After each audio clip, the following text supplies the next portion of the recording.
नमस्कार. उन्हाळा सुरू झाला की आपल्याला वेध लागतात ते कैरीच्या आंबट चटपटीत पदार्थांचे. आज आपण बनवणार आहोत अस्सल कोकणी पद्धतीचा तोंडाला पाणी आणणारा कैरी घालून जवळा. जेवणाची चव दुप्पट करणारी ही रेसिपी कशी बनवायची? चला बघूया. सगळ्यात आधी एका कढईत 2 चमचे तेल गरम करून त्यामध्ये 2 मोठे बारीक चिरलेले कांदे घालायचे आहेत. कांदा थोडा परतला गेल्यानंतर त्याच्यामध्ये 8-10 पाकळ्या चेचलेला लसूण घालायचा आहे आणि कच्चा आवाज जाईपर्यंत परतायचा. फोडणी तयार होईपर्यंत आपण जवळा स्वच्छ करून घ्यायचा आहे. इथे बघू शकता जवळा खरेदी करताना नेहमी असा पांढऱ्या रंगाचा घ्यायचा आहे.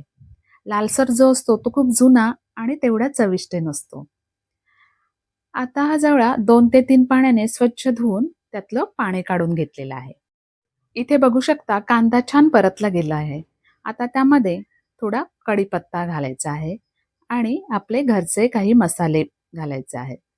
मी इथे 2 चमचे घरगुती लाल मसाला, पाव चमचा हळद आणि आता कापलेली कैरी घालायची आहे.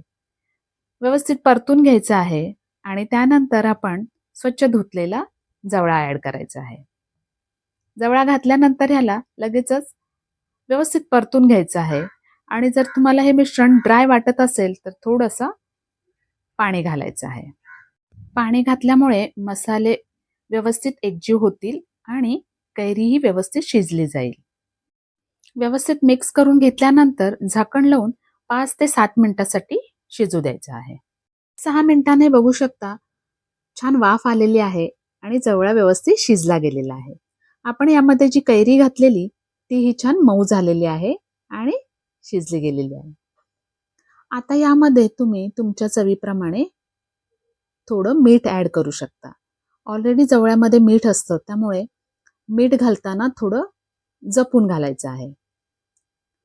इथे तुम्हाला हवं असल्यास हा जवळा पूर्णपणे ड्राय करू शकता. अजून 2 मिनिटं हाय फ्लेमवर गॅस ठेवायचा आणि पूर्ण पाणी सुकू द्यायचं आहे. सगळ्यात शेवटी चिरलेली कोथिंबीर घालायची आहे. बघा आपला झणझणीत कैरी घातलेला जवळा तयार आहे. याचा सुगंध इतका सुंदर सुटलाय की भूक नक्कीच वाढणार आहे. तुम्ही हा जवळा तांदळाच्या भाकरीसोबत नक्की ट्राय करा. रेसिपी आवडली असेल तर व्हिडिओला लाईक करा, शेअर करा आणि अशाच गावरान रेसिपींसाठी आपल्या चॅनलला सबस्क्राईब करायला विसरू नका.